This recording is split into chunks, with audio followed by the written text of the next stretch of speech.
Chapter 13 Unexpected Allies. Clubhouse, Co Academy Surzex, and I have something important to talk with you all about. Pack your belongings, we are expected in hell. Graphia spoke the words seriously, leaving no room for argument or discussion. Rias went to speak, but as if she could tell the future, Graphia already had a finger raised to silence her. Everything will be explained at the mansion. Let us not waste any more time here. With it, she simply ushered for everyone to move in close to her. Grabbing their belongings, the group all gathered around the older woman.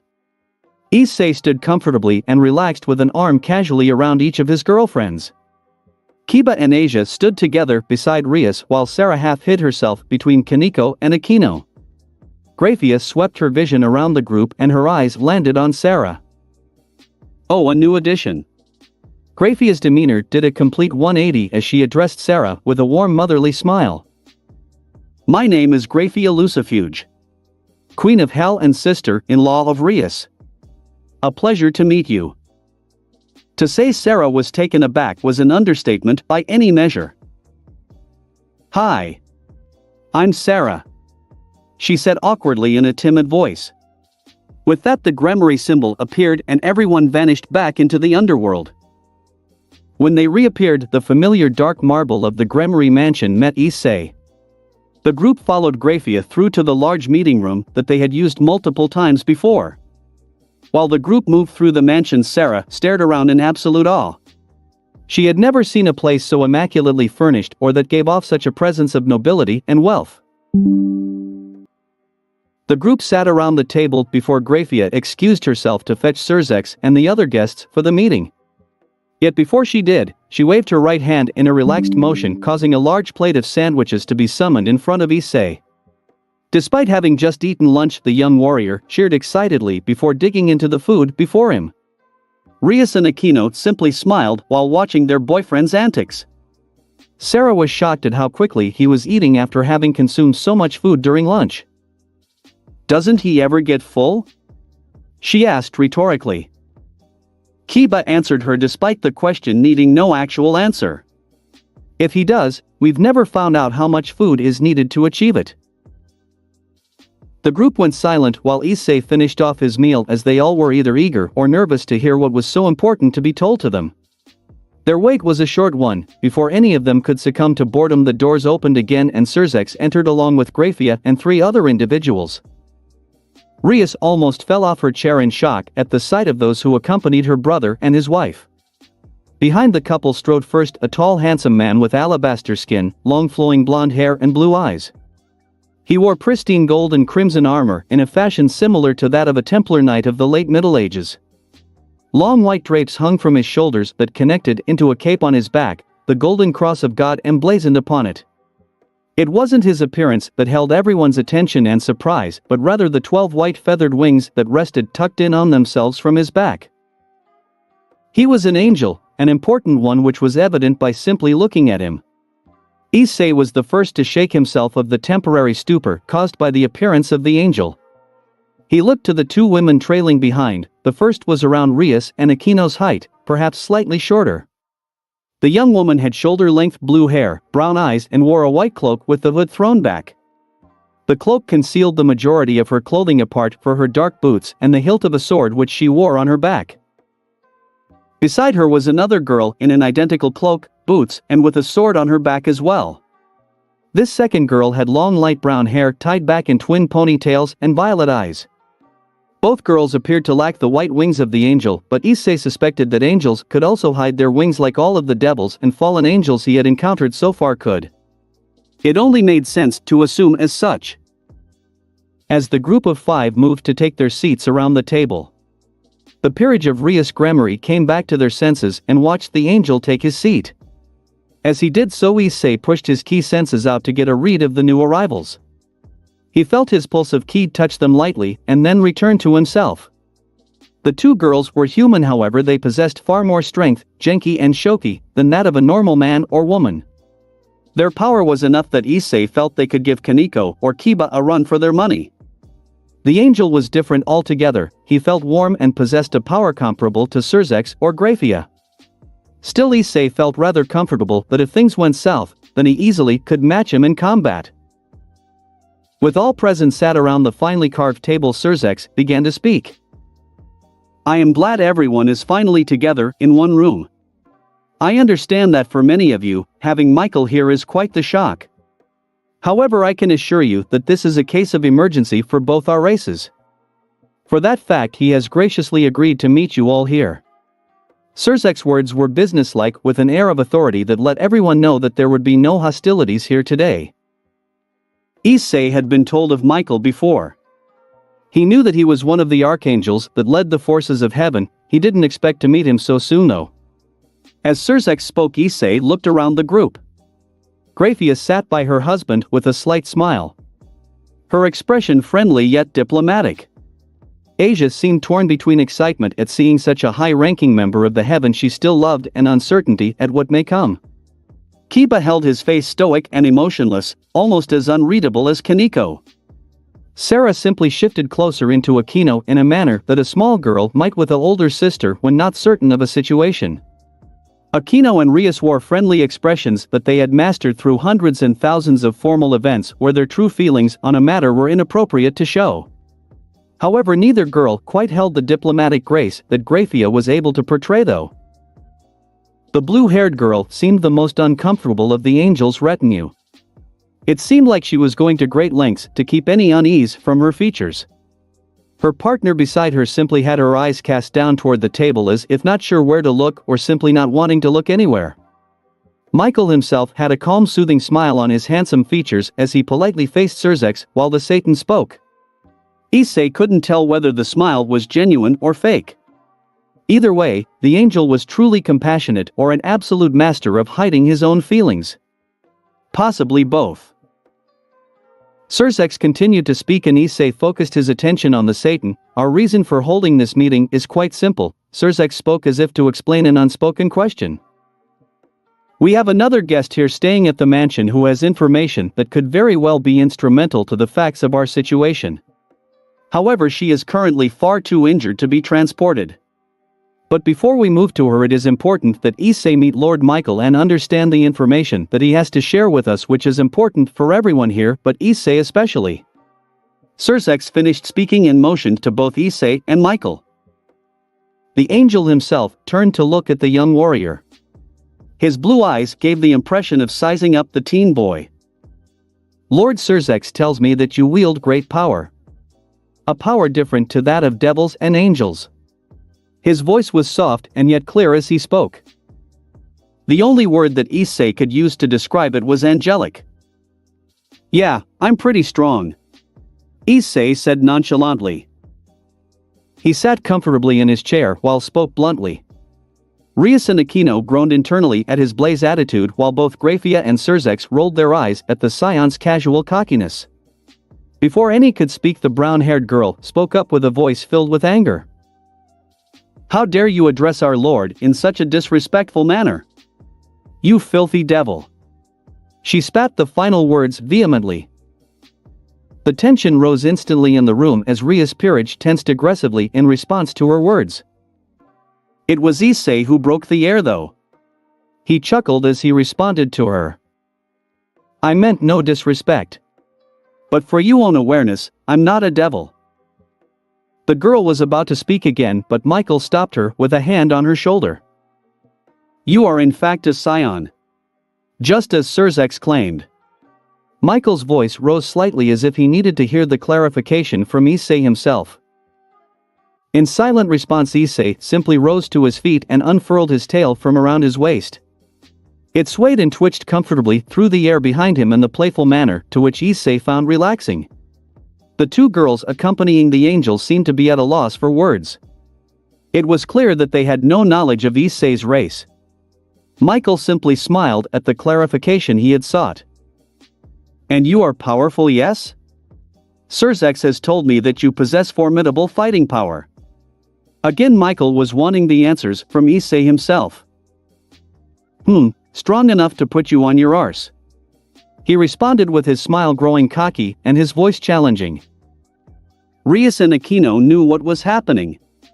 Their boyfriend had found someone new to challenge and pit himself against. His saiyan instincts were demanding that he test this newcomer's ability in battle. Whether it was his words, attitude, or smile.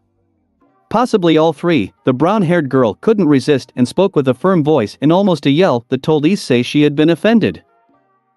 There is no possible or plausible way that you could be anywhere near as strong as Lord Michael. You lie. She declared her final words as she glared at him.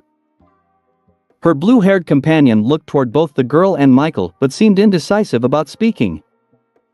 Issei's smile grew. I'd be happy to demonstrate. Confidence dripped from his words. Rias was about to jump in and apologize on his behalf when Michael beat her to the punch. Yes. Definitely. He declared promptly. All heads turned to him and he continued. I have never seen the power of a saiyan in person, and to know more of the situation that we are dealing with I would like to see the power of one such fighter. Graphia and Surzex shared a look before the Lord of Hell nodded. That is something that we can be arrange. There is a large training area behind the mansion. As long as Issei promises not to destroy the place again. This is a simple spar after all. He held his vision on the boy, who simply nodded in understanding. With that decided, the group rose from their chairs and trailed through the mansion out into the gardens. Graphia led the way to a large grassed area. The same open space that Ajuka and Surzex had been sparring within during the first time Issei had transformed. Rias and the peerage simply sat themselves to one side. They all knew what the outcome of this exhibition match would be. Even Sarah, who hadn't seen Issei fight yet, knew that he was going to win. It was just unfathomable that he could possibly lose. Issei walked out into the center of the grass while the brown-haired girl addressed Michael once more. My lord, please allow me to duel against him for your honor. You shouldn't be wasting your time with the likes of him. Her words were sincere as she asked, and Michael simply nodded to her. Issei watched his opponent approach before closing his eyes and tucking his arms behind his back in a relaxed posture. You should have your partner fight with you, or this isn't going to be much of a demonstration. He stated the words in a very matter-of-fact manner. Michael looked to Surzex, who nodded to him in a curt gesture that stated clearly that he also felt the same way Issei did on the subject. Despite the brown-haired girl's objections, Michael turned to her partner. Zenobia. Assist Irina in this duel. His words were soft, as if he spoke the command as more of a request than an order or demand. The blue-haired girl Zenobia responded promptly with a quiet voice of her own. Yes, my lord. She strode forward and stood beside Irina. Issei used his key sense to watch as the girls approached him. Neither drew their swords, and it was obvious that they believed he had vastly underestimated them. That was fine with him. It would allow him to showcase his strength and superiority in a far more definitive manner. The girls crept forward in a lowered defensive stance that showed dozens of openings to Issei even with his eyes closed. The sound of their feet shuffling let him know that they were stepping out too far or not far enough with each step. At 30 paces from him, he began pooling elements of ki into himself, allowing it to trickle in and preparing the floodgate to open rapidly. The girls split apart, seeking to pincer him from both sides, and still approached closer. At 25 paces, the trickles became a flowing stream. At 20, they formed into a fast and deep river. At 15, the sound the girls made increased, with the patter of their feet becoming sharper and faster. They had decided to charge at him. Perfect. The river became a torrent, and Issei bellowed out a deep and harsh guttural scream as his ki overflowed and then rushed like a monsoon, close to his maximum. Before opening his eyes, he knew he had already won. As they opened, he looked through the raging white aura that jagged up toward the air around him. Rias, Aquino, the peerage, Surzex and Graphia all sat behind a barrier erected by Issei's girlfriends. Trees, plants, rocks, clods of earth and everything within close to 100 meters of the saiyan had been torn from the ground and projected out by his raw power. Both Zenobia and Irina were slowly picking themselves up in the distant rubble. Both were looking a mixture of dazed, confused and bewildered. Issei brought his vision over to Michael, who had also been caught off guard by the sudden torrent of ki. The archangel had been pushed back nearly 50 meters but had managed to remain upon his feet. His facade that he had held so well throughout the meeting dropped briefly at the power issei had so casually summoned before the practiced control of professional diplomacy returned to his face. I don't think your girls will be an appropriate duel to adequately display my power. If I went further I could have done some irreparable damage. Would you like to take over? Issei asked with a challenging smirk to his face. Irina and Zenobia began making their way back toward the dueling arena. Both clearly intended to have another crack at Issei, but Michael stopped them as they went to pass him. That was quite the display. I believe I have seen everything I needed to. You do indeed possess incredible power. Perhaps we should return to the meeting room before you destroy this estate. Michael spoke the words in a smooth manner as if he could completely ignore Issei's challenge. The scion himself merely shrugged and released his ki. The white aura around him vanished as he moved over to join the rest of the group.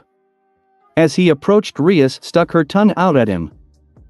Show off, she commented playfully. Issei laughed and put his arms around both her and Aquino. Surzex turned toward him with a look of playful annoyance.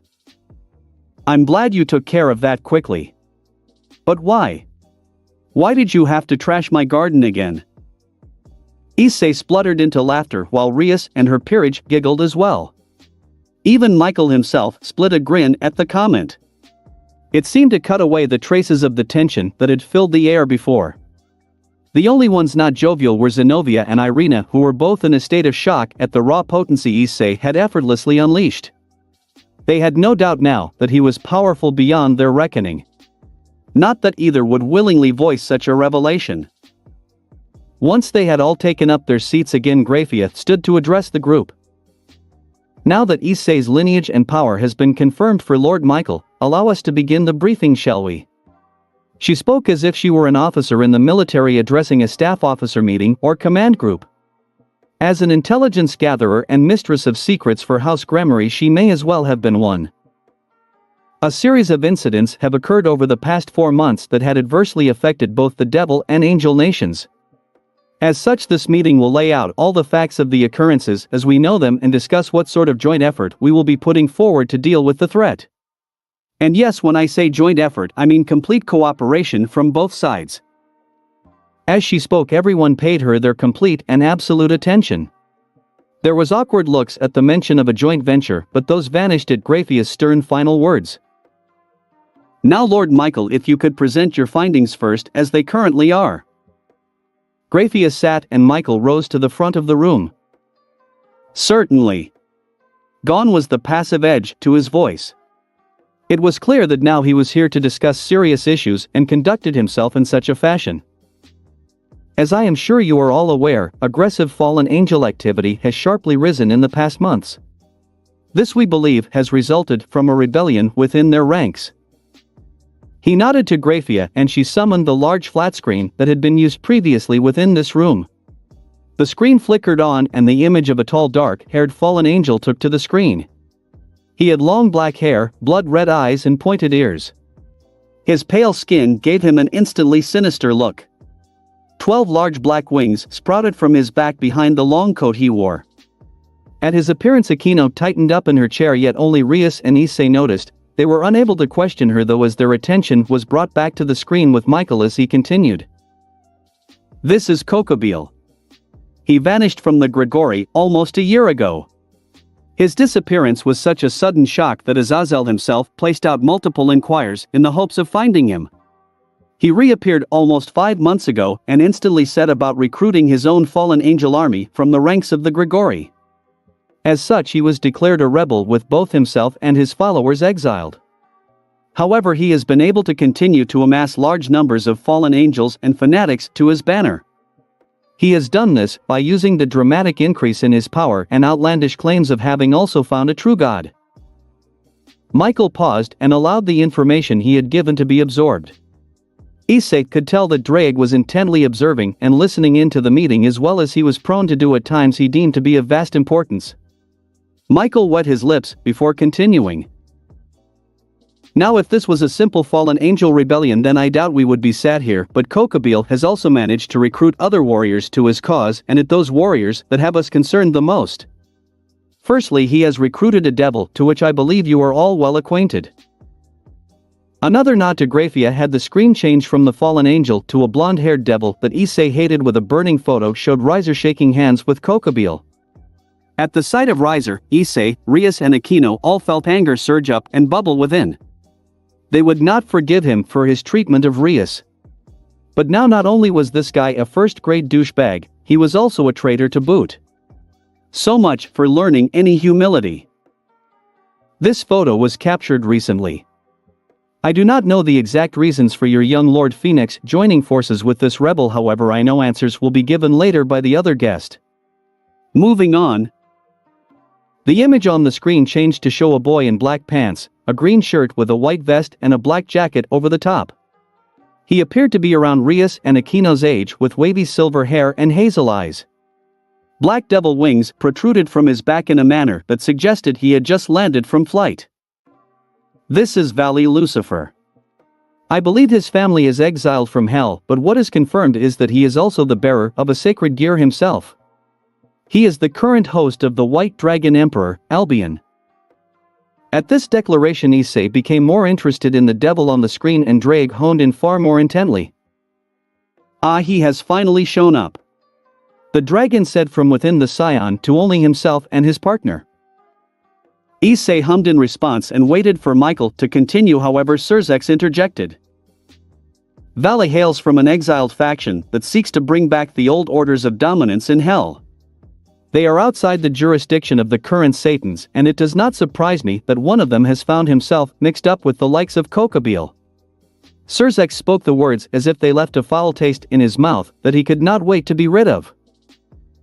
Indeed, Michael resumed as Surzex took his seat once again. The next person is another individual I believe that you have all encountered before.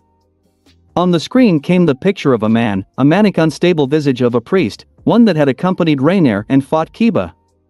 At his appearance both Kiba and Asia grimaced and looked disgusted at the screen. This is Fried Selzen. He was previously an exorcist for the Catholic Church before being stripped of his cloth for unethical behavior. I understand that you have fought against him once before already. Currently, he seems to be trying to recruit for Kokabeel while sowing disorder wherever he goes. But moving on, finally we have the last person of interest in this montage. Unfortunately, we don't have a name for this individual as he has caused grievous losses on all the forces of heaven that have been unfortunate enough to cross paths with him. Without any prompting, Graphia brought up the last image. The photo showed a teen boy with messy brown hair and dark eyes.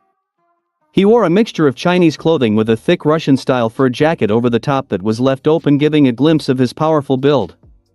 What caught Issei's attention the most was the long tail that flicked out behind him and bent up in a manner identical to his own. Issei didn't have to ask to know who this was and spoke, cutting Michael off. That looks like the same scion as before.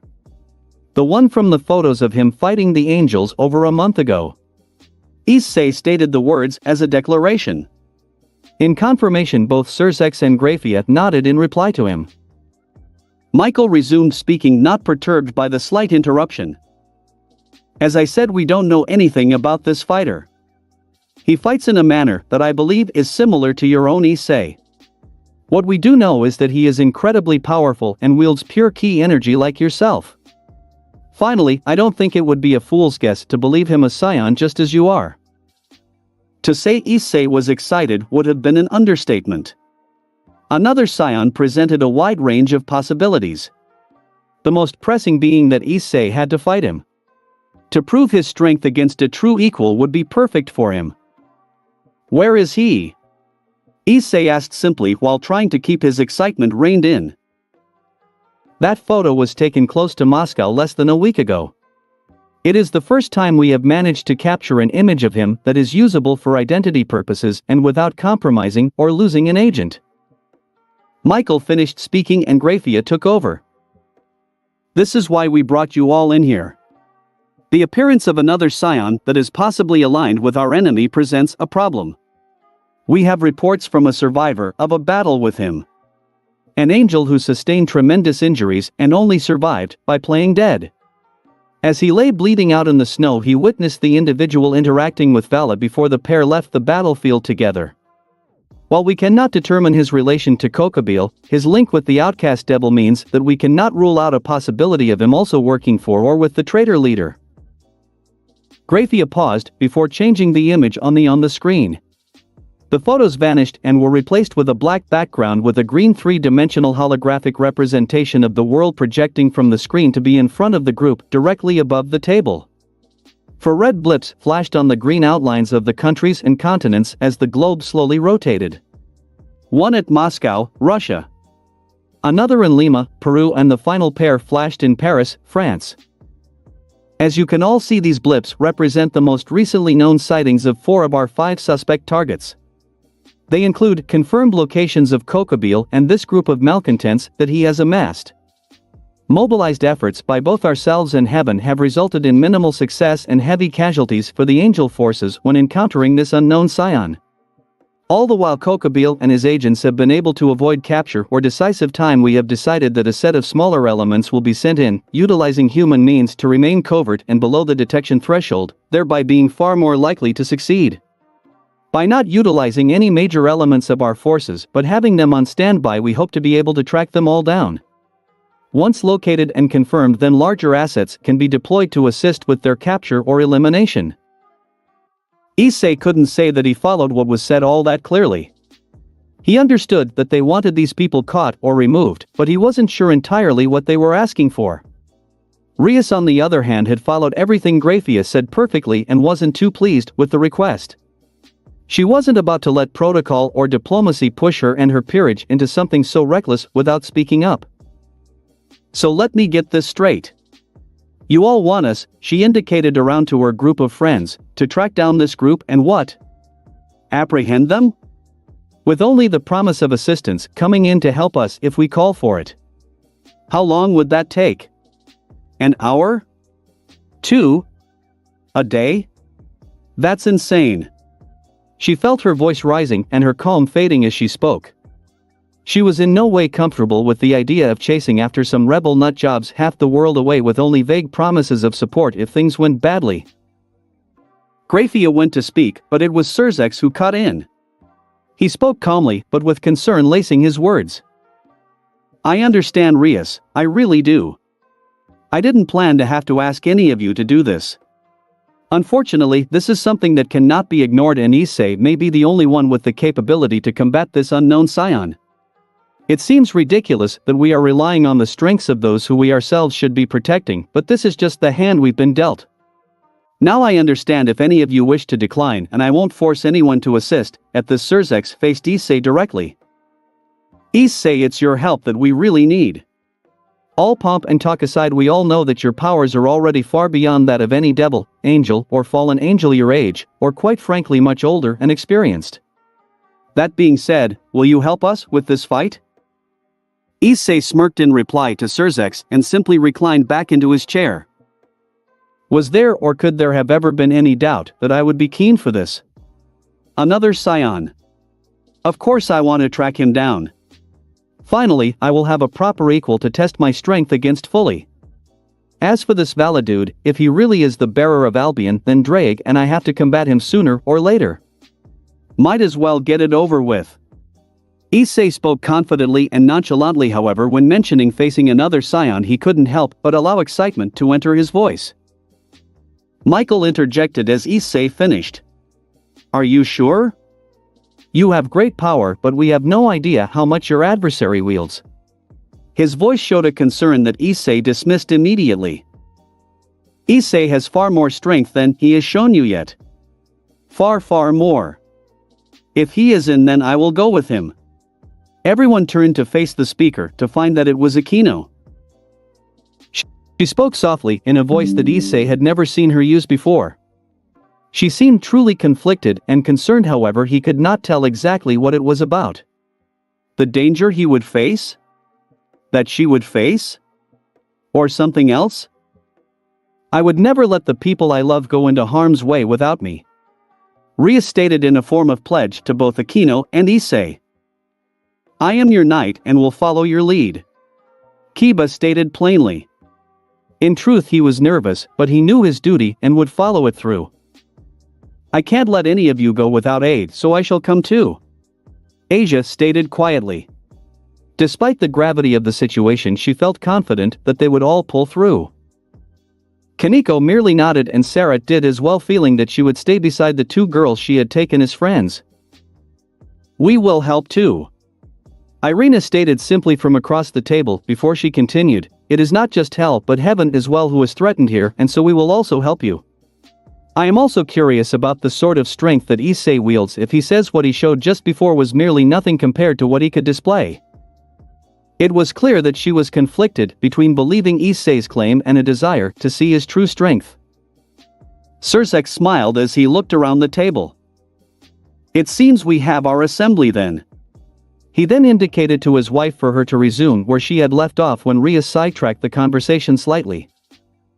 As you can see by each of these blips, the targets are currently spread around the globe. Fried Selzen was last spotted operating in Lima. He has been reported to be preaching to the poor masses who are predominantly Roman Catholic. It is likely that he is trying to recruit exorcists or fanatics to join his cause. A cause we are certain is influenced or outright supported by Kokobile. We believe him to still be there. Next, in the outskirts of Paris is where Kokobile was last spotted. What exactly he is up to is unknown, but he was seen with Riser Phoenix and the sighting is less than 48 hours old, which makes it the best intelligence we have on the rebellion's leader. Finally, Valet has been spotted repeatedly around Moscow. He seems to frequent nightclubs and other nightlife entertainment venues. The scion has been unobserved recently, however finding Valet is the best idea we have to unearthing his location. Grafia finished and paused to allow the information to sink in. It was Rias who broke the silence. How do we proceed then? She asked aloud to the whole group.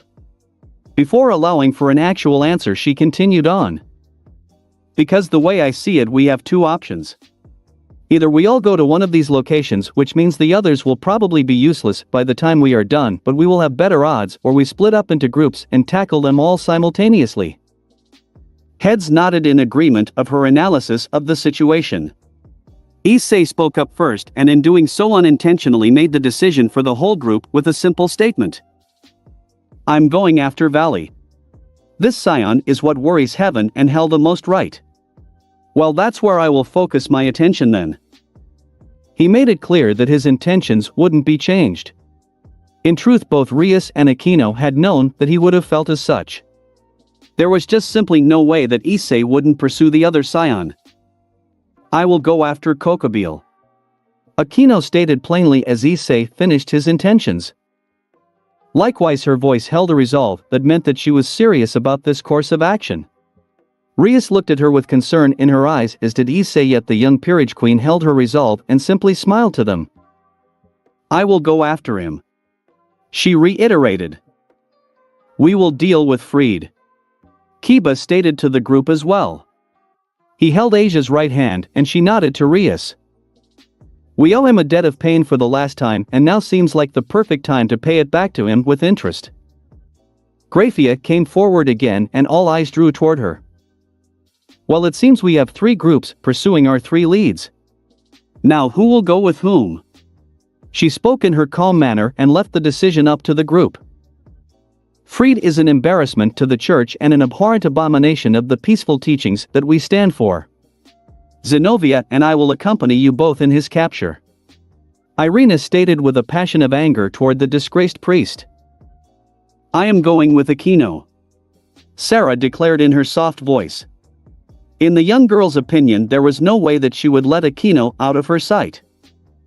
I will go with her as well, Kaneko said in an equally soft yet less childish voice. She wanted to keep Sarah safe and knew that Aquino would need the help. This left just Rias, who was torn between going with Issei or Aquino. She looked to the both of them. Issei's face exuded confidence as she knew he believed he could handle any situation, but she also knew her boyfriend was prone to arrogance and overconfidence. When she looked at Aquino, her girlfriend simply nodded to her with a soothing smile. Go with him, That big lug's bound to get into serious trouble on his own. She said the words in a playful manner. Issei simply rolled his eyes at the statement and bit back at her in just a playful tone, "Such confidence you have in me." The pair snickered at their words, and that brought a genuine smile to Rias. "Akino's right. You're bound to mess up without me. Russia it is. And besides, you don't even speak the language." She finished with jest toward the boy she loved. "Excellent. With the groups decided, it will be tomorrow that you all depart. With the destinations across the world you will need passports, visas, permits, and the like. Thankfully all of those are things to which I can arrange this afternoon and tonight. You will all be traveling by human methods, as we cannot risk projecting magic so close to the target areas if this mission is to be a success. Now before we wrap things up, we have another guest who will be able to pass on some useful and, dare I say it, vital information to the success of your endeavors. If you would all be so kind as to follow me." At that, Graphia led the way out of the meeting room and through the opulent hallways of the vast mansion. They were led toward the west wing of the building, which was an area that Issei had never been to. As they walked along, Rias pointed out rooms and area of the mansion to the group in a sort of tour guide fashion. She figured if she was going to inform Issei and Akino, then she might as well inform everyone. "Through those doors is a hall leading to my parents' private quarters. In here is a storeroom. Third door on the left there leads to a bathroom." Issei listened to her words but also enjoyed the intricate architecture and carvings of the mansion itself. The time and detail that had gone into the building was something that he had come to quietly admire. He found that the skill of the craftsman who built this place was similar to his commitment to his training regime. The group found themselves in a bedroom toward the end of the west wing. Inside was a plain queen-size bed, a pair of bed ends, one with a lamp and the other empty. A tall bookcase sat against a wall opposite the door, filled with reading material. The light cream drapes were open, allowing the early afternoon light to fill the room. A single figure sat propped up in the bed with a stack of pillows behind and around her. Bandages covered much of her body, but she was still easily recognizable by her twin blonde drill ponytails. As the group filed in and moved around her bed, she sat more upright, although rather difficulty. It was clear to all present that she felt rather uncomfortable at the sudden intrusion of so many people. Before any could ask, Graphia began to speak.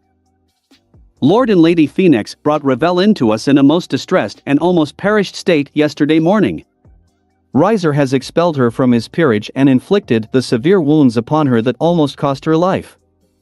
At this, Graphia turned to Ravel and her voice adopted a motherly tone. "Are you able to explain everything to them all? This is the group that we will be sending after your brother and those he has been consorting with." Ravel was quiet for a moment before she swallowed and began speaking in a pained tone. "It's quite a long explanation. You might want to all take a seat." It was clear that the girl had suffered some internal injuries as she struggled to speak. Kaneko, Asia and Sarah sat on the floor close to the bed, while the rest stood either leaning against the wall or simply standing. After the raiding game, Riser was furious, to say the very least. He felt humiliated and blamed the rest of us. He questioned our commitment to him, our places in his peerage. He said that his spell should have given him the strength to beat Issei, and that it was only because we held back our life force from him that he was unable to win. That we were all selfish for having not sacrificed ourselves. She paused to swallow again, and no one interrupted her. Issei felt disgust in his stomach at Riser's actions. It was clear that he didn't value his peerage. Ravel continued in the same tone. None of us knew how to respond. He made it clear that he expected us to completely forfeit ourselves for him. That made some of the girls, including myself, scared. We knew he could be over the top, but this was at a level we had never seen him before. Never anywhere near this egotistical and demanding. What bugged me was the spell, though. I have read every book in the Phoenix Library, and such a spell is something I have never seen in any tome. So I questioned him directly about it, and he simply shrugged me off, saying that a friend had taught it to him. That didn't make any sense to me, because how could someone know such a spell? No one that I knew had that sort of knowledge, and I know most everyone who Riser consorts with. None of them could know it. I pushed him further on it and he simply said that it was someone who could grant him even more power when they brought in the new order. Ravel paused and again the room was quiet, waiting for her to continue. She took a moment to gather her thoughts before proceeding. After that, Riser didn't want any of us around and dismissed us all from him. He even banished Ubaluna from his quarters, which is something I have never seen him do before. He ignored us for a week until out of the blue, he summoned us all into his chamber. When we arrived, we found another guy there who kept himself covered by a hood and cloak. He gave off the creepiest vibe I have ever felt. Something about him was just wrong all over. Riser had us all form a circle around him. Once we had done so, both of them, Riser and the stranger, began to chant. I felt instantly weak, as if my very soul, my being, was getting yanked, stretched, and even torn from my body. A strange red mist began to float out of me and I remember seeing the others begin to crumple to their knees. Ubaluna tried to move, but she barely could.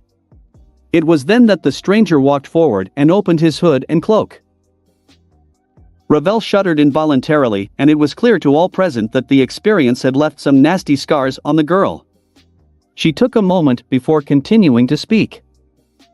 He had sets upon sets of large black feathered wings, long black hair and eyes like blood.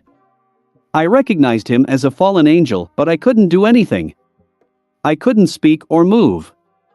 I was struggling just to keep myself conscious. I felt weaker by the second. He walked into our circle by Riser and a long red axe of light appeared in his hand. He swung the blade down on Ubaluna. She didn't even scream out, just simply collapsed into a red dust that joined the mist and swirled into Riser. He yelled out. Not a yell of pain but one of happiness as it entered into him. The foul bastard then moved along, killing Nell and Lee next. Each was disintegrated by his axe and became more of the red mist that entered Riser. He yelled out, demanding more. I couldn't believe what I was seeing. Tears fell from her eyes and ran down her face as her words became mingled with heavy sobs. He killed everyone, one at a time, and Riser encouraged him. He was loving it. I knew I had to do something, but I couldn't move or speak, so I channeled all my magic into myself and set myself to fire. I just kept making the flames bigger and hotter. The filthy angel picked up the pace and killed the others faster. I wanted to help them, but this was all I could do. I heard the floorboards beneath me cracking and succumbing to my flames before they gave way completely. That was when I fell through to the landing below. I dashed my head on the ground as I landed and was struggling to remain conscious, but I could move again. So I did what I could and shot fire everywhere. I figured if I burnt them out I might save someone, but I fell unconscious moments after. When I woke up I was here and that's all I remember.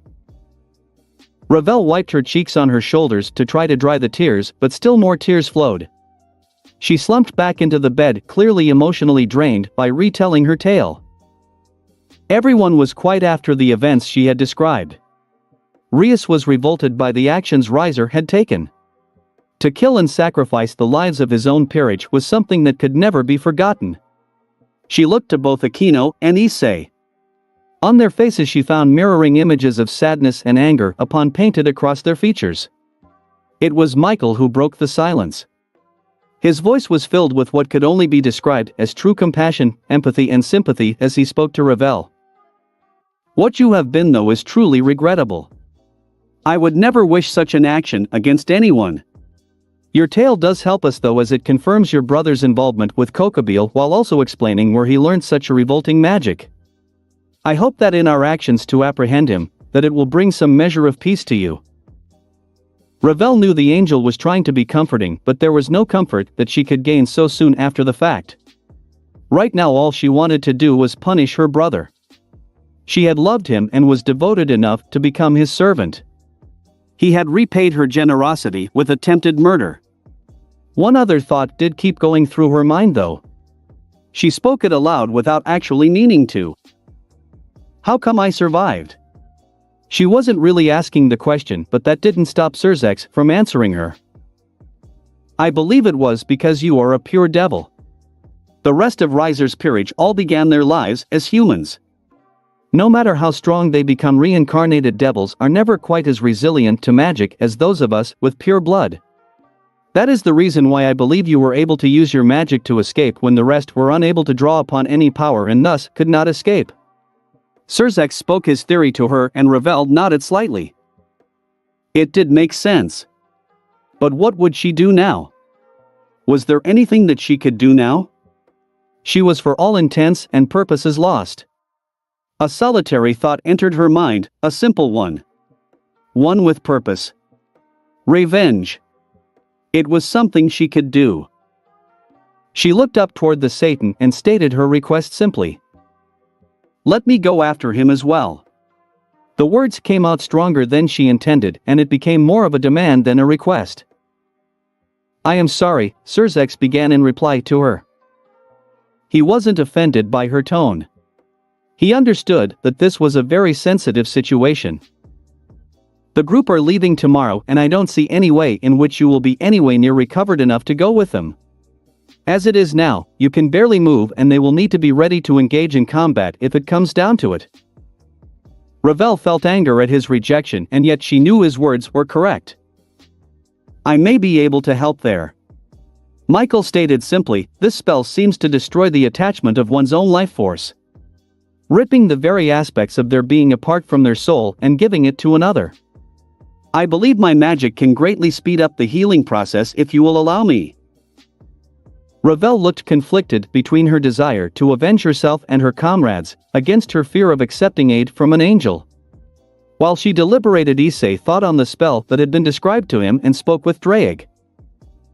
It takes all three aspects of ki directly out of those that it is cast on. Its victims or targets. Saps all of it and destroys their very body. Their very essence. He summarized. It seems that way exactly. If we ever wanted proof that you shouldn't overdo it with using your own ki, I think we just found it. Issei hummed in reply before returning to the conversation. Okay, I guess I'll do it. Ravel stated simply. Michael moved toward her and lay his hands over her body. He told her to close her eyes and relax as best she could. A soft golden white light emitted from his hands which then seeped slowly into Ravel. The magic worked in a pulsating manner upon her body and no one but Ravel herself could tell if it was working. After almost an hour, Michael stepped back with sweat dripping from his brow. The spell was powerful. Far more potent than any I have encountered before, but I believe the worst of the damage has been dealt with. With a good night's rest she should be fit and strong in the morning. Michael panted slightly as he spoke to the group. Now if there is nothing else I must return to heaven and relay the events that have transpired at this gathering. The outcome of this meeting is of great importance to both our peoples. Zenobia and Irina, you will both stay here tonight and depart with your new comrades in the morning. The two girls nodded at the archangel, replying, yes my lord. Simultaneously. Michael then turned to Surzex and extended his hand toward the Satan. Surzex took the handshake and the two shook firmly. Issei couldn't help but wonder if this was the first time in centuries that a civil meeting between the two races had occurred. After bidding everyone a farewell, Michael was engulfed in a sigil of a white dove and vanished from sight. With his departure the group left to allow Ravel to sleep. Surzex promised that if she was strong in the morning then she could join the group who would be pursuing her brother. With that said, Grafia and Surzex left to begin the process of acquiring all the documentation that the three groups would require. After dinner, Rias Peerage relaxed in the parlor of the East Wing where they were staying for the night. Issei stayed with them yet meditated quietly and focused his thoughts inward. Soon he found himself once again in his mindscape, and yet as he wasn't asleep he could hear the sounds of the outside world as if they were from far away. Like trying to listen to sounds when underwater. He began to spar against Drake, whom had recently deemed Issei strong enough to be a direct sparring partner with. The saiyan and dragon exchanged blows at tremendous speeds with enough power to obliterate mountains and sink continents. They continued on for almost an hour before Issei heard the sound of a voice talking to him from the outside world. Drake could hear Rias as well and dropped down into his usual cat-like sitting position as Issei returned to the physical reality around himself. His eyes opened and he looked up to the two young women he loved. Both stood with an arm around each other and were clearly waiting for him to respond to them. He stretched and climbed to his feet before responding. "Sorry, I was with Drake. What's up?"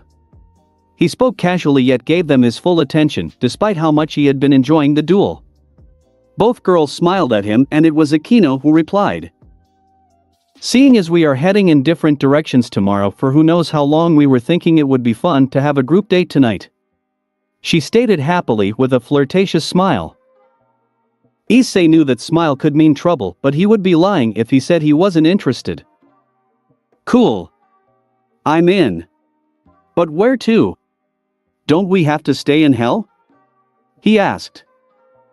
"Yep, that's why I am taking you both out tonight," Rias replied in a happy manner. Clearly she felt more comfortable than she had all day during the tense meetings. "So both of you need to go clean yourselves up. Dress fancy too." At that, Rias strode away, leaving the pair to guess at where she would be taking them.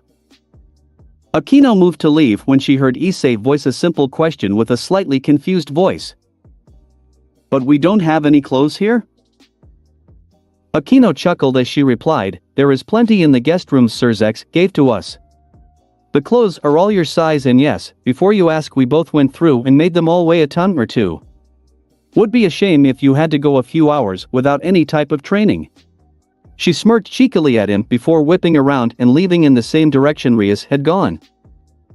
Issei smiled as he watched her go. Both of the girls knew him so well and they both did the things that they knew he would appreciate. A feeling fluttered in his heart that warmed its way down into his stomach. A soft yet strong feeling that was always present when he thought of either of the two beautiful girls. It got stronger when they were near and almost hurt like a deep-seated ache when they were away. Issei thought on the feeling for a moment. Part of him was a touch afraid of it. He had only 15, soon to be 16 in a few months, but had never had these feelings before meeting Rias and Akino after all. But at the same time he felt much more than just his age and knew he should embrace the feelings. The feelings that had started as simple affection and lustful thoughts were now much more. Issei smiled softly to himself as he realized it had matured into actual love. Issei felt an almost skip in his step as he walked through the halls and corridors toward his room. He thought on his way about how he had told Rias that he loved her before the rating game. At the time he had said it, he felt it was more a childish affection and deep caring, but now it was more. The feeling had grown and become so strong for each girl that he knew it was the true thing. Strangely enough, acknowledging this made him feel rather nervous all of a sudden. He shook his head as he entered his room.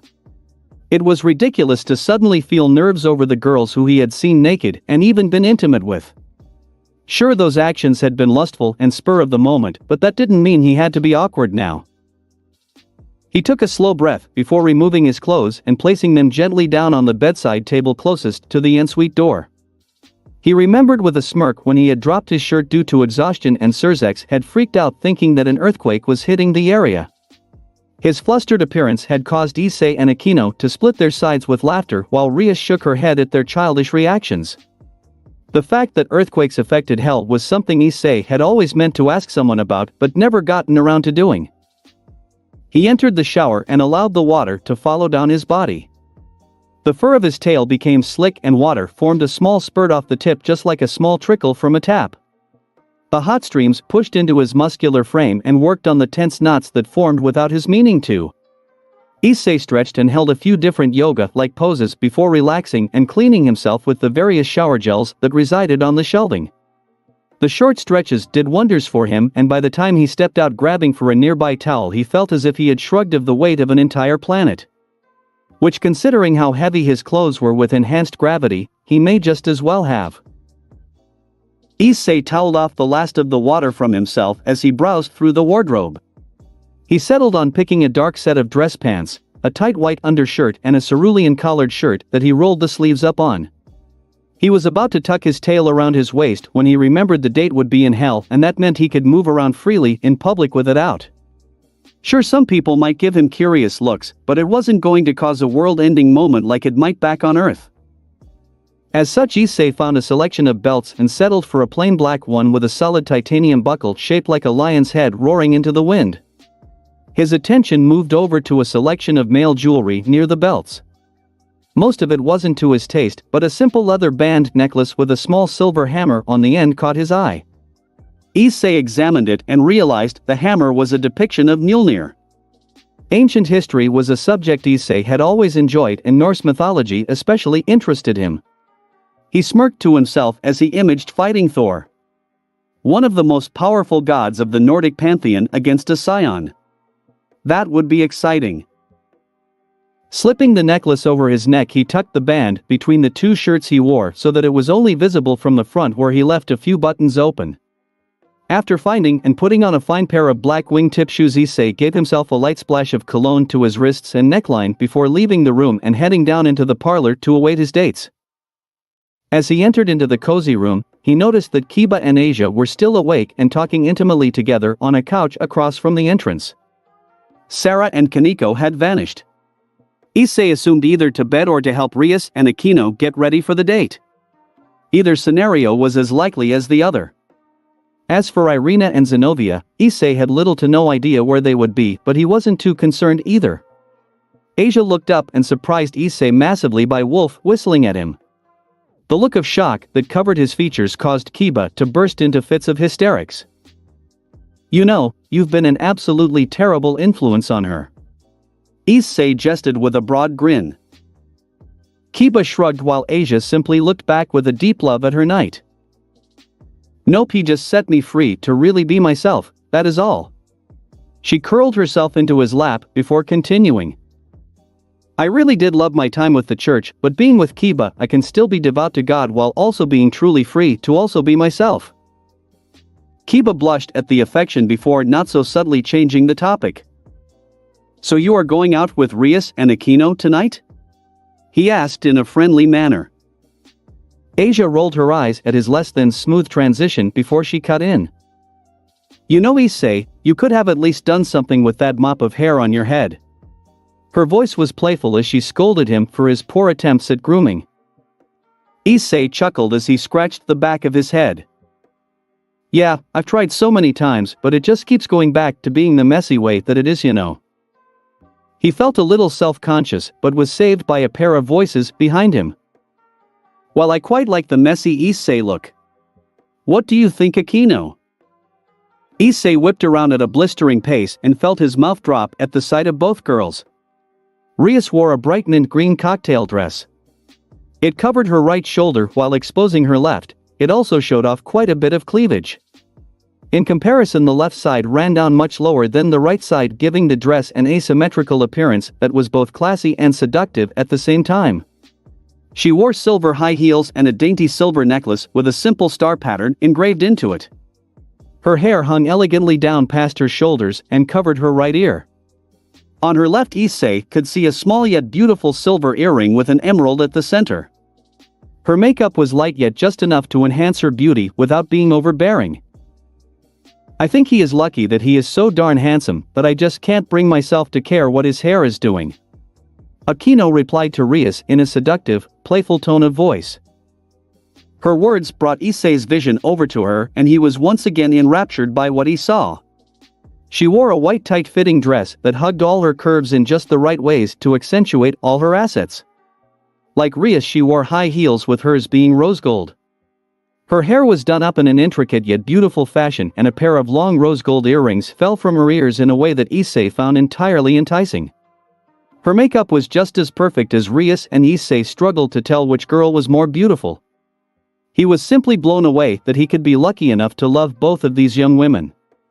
Akino had chosen to forego a necklace, but instead wore a delicate bracelet of interwoven hearts around her left ankle and a rose gold bangle on her right wrist.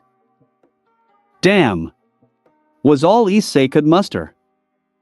He was struggling with getting his neural pathways to fire enough to close his jaw that was still hanging open in an incredibly slack manner.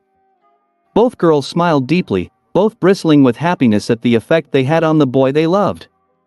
A burst of laughter from behind him brought Issei's pistons back into firing properly as Kiba called out.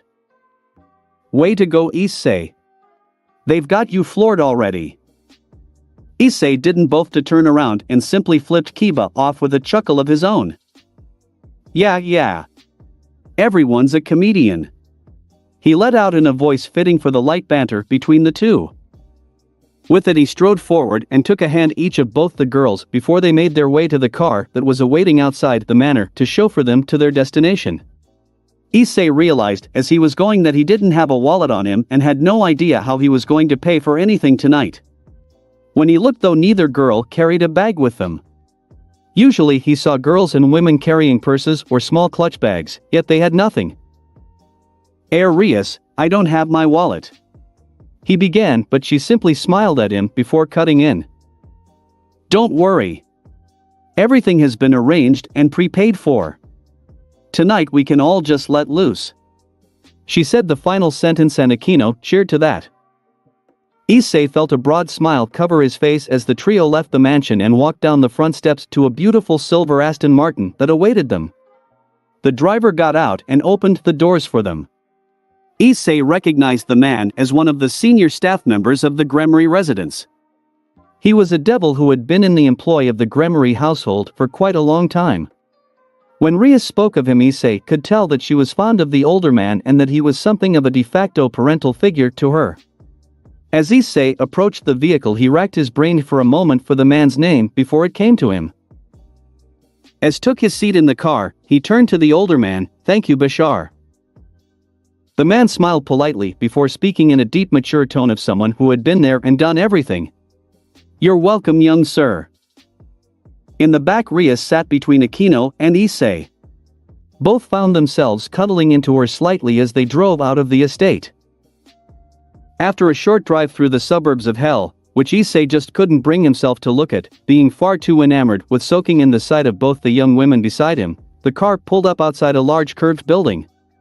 The building itself gave Issei the impression of a stadium of some kind. He stood up out of the car while Akino emerged from the other side, followed by Rias. As Rias climbed out, Issei gave Akino an inquisitive look as to silently ask where they were, but the older girl raised her eyebrows in a similar style as if to say that she knew just as much as he did. Rias took the lead and guided the pair toward the large entranceway that adorned the building. They passed through the double entrance doors into a well-furnished lobby.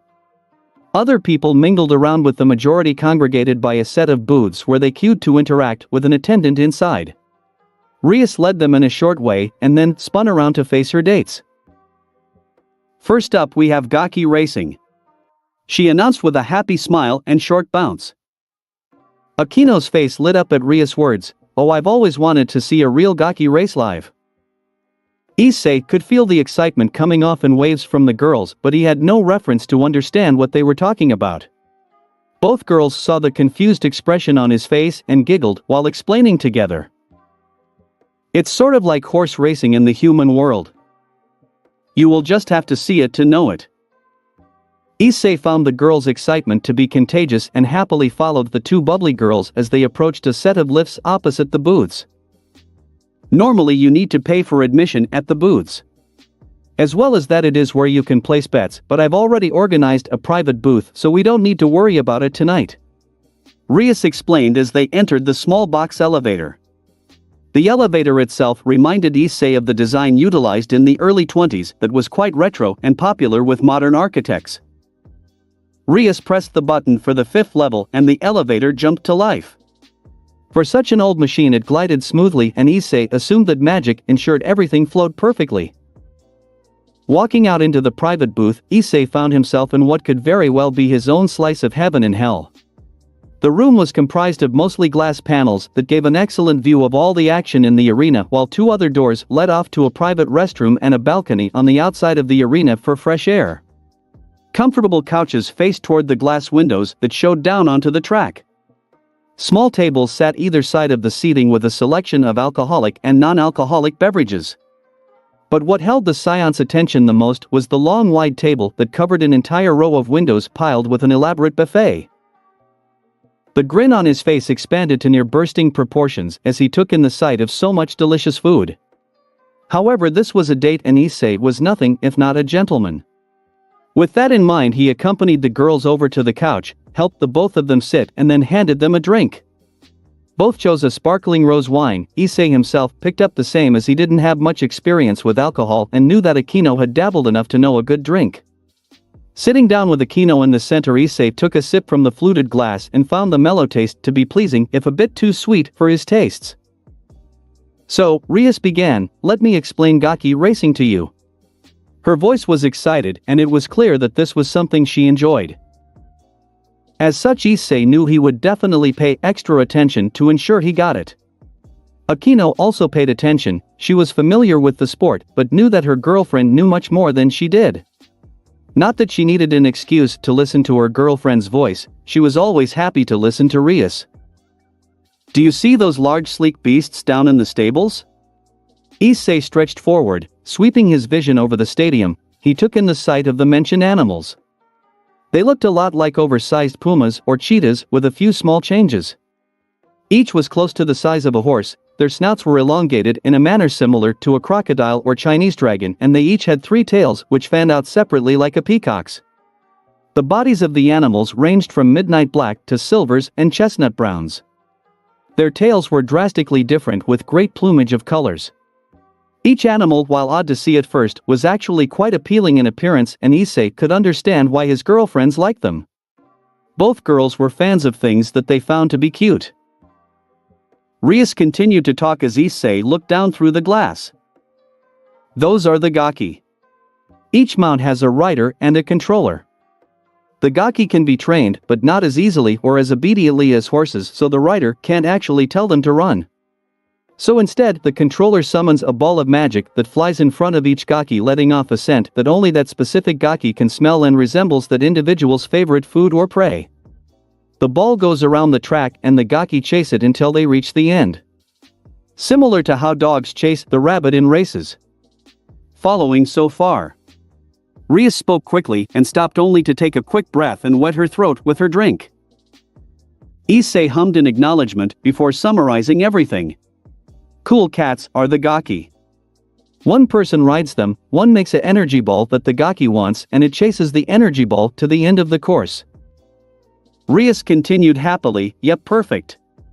Now what makes this racing more interesting and exciting than traditional racing is, do you see those swirling vortices around the course?" Issei looked around, and just as she had said, there was over a dozen swirling masses of energy littered around the oval track like an assortment of multicolored doors. Those teleport the gaki to another portal, but it is always random as to exactly where the portal will lead, and they change regularly through the race. The first one might lead straight to the end, or it might lead only a short way. A portal might even be a hindrance that takes the racer back toward that start. It makes the race exciting and completely unpredictable. Issei looked back to Rias and Akino. "So they just teleport around as they race, but can come out anywhere?" Both girls clapped their hands. "Yep, that's it really. The first races begins in a few minutes and we have this booth for 2 hours, so it will be plenty of time for you to get the hang of it," Rias declared happily before taking another sip of her drink. Akino started chatting with her about which gaki she thought would win the race. She favored a black-furred one with 3 sets of yellow plumes. Rias picked a dark brown one that was a bit larger and had bright red plumes. Both girls asked Issei to pick his winner and he considered all of the animals. He continued to analyze them until his sight fell on a slightly smaller gaki with mottled silver and white fur. The gaki's plumage was a mixture of yellows, greens and blues. Something about the animal's exuberant energy as it bounded around drew Issei's attention. He had a thought as he saw it and pushed out his key senses slightly. Touching the beasts, he found that it did in fact have marginally higher energy. "That one," he said while pointing at the excitable gaki. With everyone's pick chosen, Issei fetched a generous portion of food on the largest plate he could find and rearranged a small side table in front of the 3 to place the food on so that they could eat while watching. "Such a gentleman." Akino giggled while Rias smiled at his manners. "I am slightly amazed that he hasn't consumed it all yet," she added playfully. Issei was about to defend himself but realized that with his cheeks currently stuffed full that there was nothing he could do but smile innocently at the pair. The race began shortly after and Issei found the whole thing to be more exciting than he thought it would be. The animals lined up. each with a rider on their backs. The riders were small themselves, Issei assumed for the same reasons why jockeys were small, to weigh less on a horse's back and allow the steed to travel faster. Behind them, the controllers sat or stood in a meditative position. A loud horn blasted like a trumpet and various orbs of energy appeared before the gaki and began projecting themselves around the course at a blistering pace. The moment the spheres of energy appeared, the animals lunged for them and began speeding along the track. Each controller designated exactly where his gaki would run, as the beasts were single-minded in their desire to chase the colorful orbs. Two gaki sped ahead and took an early lead. This encouraged their controllers to try to cement their lead by sending them into the first portal around the track. Within the blink of an eye, the pair reappeared out of another portal further along the track. The gaki coming third followed them in but was spat out much further around the track, essentially stealing first place. It then bounded into another portal, but when it appeared, was behind the whole pack, suddenly relegated to last place. The race continued in this fashion, with animals vanishing and reappearing seemingly at random. The excitement roared in the air as devils from the crowd cheered or yelled out in dismay as their picks progressed or receded. Issei looked up at a giant screen that rotated while suspended in the air above the course. It displayed a list of 12 names next to a picture of the animal. It also showed how far they had to go to the end. Issei's pick, who we learn was named Item, was tied in second place with Akino's pick of Cerberus. Rias' gaki, Altar, was trailing at seventh after a series of unfortunate teleportations. Issei's pick edged ahead of Akino's and began to progress toward the first place runner. With less than 1,500 meters to go, Issei noticed that the controllers were more in favor of running the race than using the unpredictable teleporters. He assumed that with the track being 5 kilometers long, the risk of a gamble throwing you to the rear was too great in this situation. The gaki Item was less than 40 meters behind the leader with only a couple of hundred to go when another contender seized the lead. Altar, Rias' pick, had committed to the gamble of a portal and was lucky enough to drop out in the lead with less than 100 meters to the finish line. Rias jumped from the couch and cheered loudly as the gaki she picked sprinted down the final straight and took the winning position. In the end, Issei's Item took third and Akino's Cerberus fourth. Rias danced around happily as Issei and Akino watched her. "If only I had placed a bet," she joked with a wink. "I'm happy to place one on the next race. If you're both game?" Akino added cheekily with a sly wink and giggle. Both Issei and Rias nodded and cheered in approval. The central monitor stated that the next race would be in half an hour. Issei got up and grabbed another round of drinks with some more food as he had demolished the largest share of what was available to the group. While they waited for the next line up to be announced, the trio ate, drank, and chatted merrily. With the weight of the tasks they would be undertaking the next day heavy on their shoulders, the carefree fun they were enjoying felt even greater. With the time for the next race approaching, Issei noticed the pile of empty glasses was getting pretty large on the table. Almost 24 glasses between them all. The alcohol created an enjoyable warm feeling in his stomach that flowed throughout his entire body. Issei could tell that the drinking was affecting Rias and Akino as well. The pair had become decidedly more sexual, full of giggles as they moved around flirtatiously by ensuring that they swayed their hips more than usual. He wasn't complaining though. "Look, the next roster's up," Akino exclaimed happily. The three sized up the next competitors and settled on the 3 they liked. Issei chose a large one with strong ki named Wrexham. Akino chose one within her own words. Such adorable purple tails, named Floras. Rias chose at random and came up with an average-sized chestnut gaki going by the simple name of Sally. "I know what bet we should have," Akino said slyly while taking a deep mouthful from her drink. Both Issei and Rias looked at her, waiting for her to continue.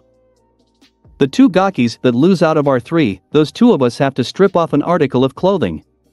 She let her trademark seductive grin spread across her lips as she laid down her proposal. Issei knew it would be something like that, and possibly it was the alcohol impairing his judgment, but the Saiyan warrior had no objections to the idea. Surprisingly, Rias had no objections either, and the bet was laid. The intermission between the next 3 races was only 10 minutes, as these races had pre-designated lineups. After the fourth race, Issei and Aquino sat together. The pair sprawled out across the couch as Rias danced in front of them and removed her dress in a slow, seductive manner. Issei was shirtless, having lost his shoes, socks, and both shirts so far. The necklace hung against his strong flesh. Aquino and Rias had insisted he keep it on as they liked it. Aquino sat in a more clothed state. Her pics had been the most successful, and so far she had only lost her shoes and bangles. Rias had previously lost her necklace and shoes. Now she was losing her dress. Normally she would be mortified at the idea of having to strip for others, but the alcohol mixed with the sexual tension and excitement in the air pushed her concerns aside.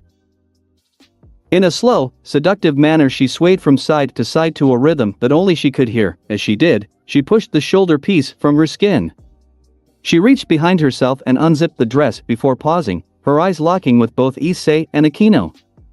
The pair were enraptured with her, at which point she let go, allowing the dress to fall to the ground around her ankles. Both cheered loudly as she did, and she felt her cheeks flush from desire rather than embarrassment. Rias stood in her black lingerie.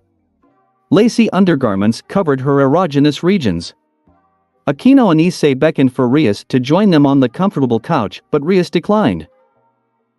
"Come to the ladies with me," she cooed to Aquino.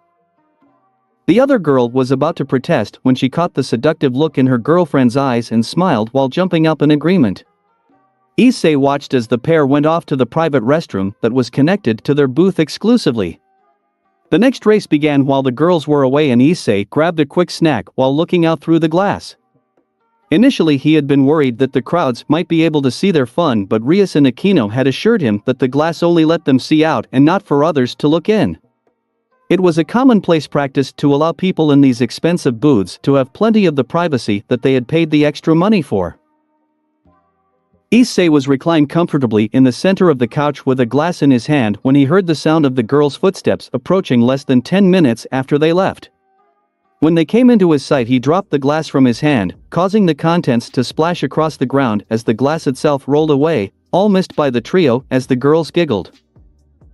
Aquino had stripped off her dress and, like Rias, stood in only equally scanty white lingerie. The combination of the pair of beauties practically naked in front of him caused his brain to crash once again. The look on his face was clear as day for anyone with half a brain to read the thoughts that were going through his mind. Both girls wore equally seductive grins as they turned back to each other and closed their eyes while embracing each other in a display of total passion. Their tongues collided as they kissed deeply. Their lips broke apart and they turned their heads in synchronization toward him. Both girls moved forward and Issei spread his legs apart to make access for them easier. Each girl mounted his thighs. Aquino on his left and Rias on his right. Aquino reached down first and Issei's lips met hers in a fiery embrace, his tongue danced and tangled with hers. As they kissed, he felt Rias lick up the side of his neck. He broke the kiss with Aquino and turned to lock lips with Rias. As he kissed her, Aquino nibbled on his strong neck and collarbone, causing him to involuntarily moan into Rias' mouth. The kiss broke and Issei's mouth spoke before his brain could filter the words. "I want you both so much right now." His words were husky and the intention behind them was clear to any who heard him. Issei instantly groaned internally after saying it. He wasn't sure if either girl was ready to take their relationship to that next level and in no way wanted to rush them in any way, shape, or form. What happened next was something he never would have expected though, as both girls leaned in close and whispered softly in seductive tones into his ears. Their breath strong against his ears, causing a chill to run down his body involuntarily. "We are both yours already," Rias cooed seductively. "What are we still doing here then?" Aquino whispered breathlessly to him as a rhetorical question. Issei almost leapt out of the seat as he stood up, bringing both girls with him. His strong arms held both women safely. Their feet reached the floor and they grabbed their dresses, pulling them on. Aquino grabbed their shoes while Issei pulled on his collared shirt, leaving it open, and simply stuffed the discarded undershirt into a pocket of his pants so that it partially hung out. "I will call Bashar," Rias said happily, but Issei cut her off. "Don't bother. I have a better way." With that he led the way to the balcony. As they stepped out into the cold air, he swept both girls up in his arms. Neither had managed to get their shoes on yet, and they let out startled giggles as Issei's white aura flared around him and he shot into the sky with them both in his arms. Flying at as fast a speed he could while still holding onto his two.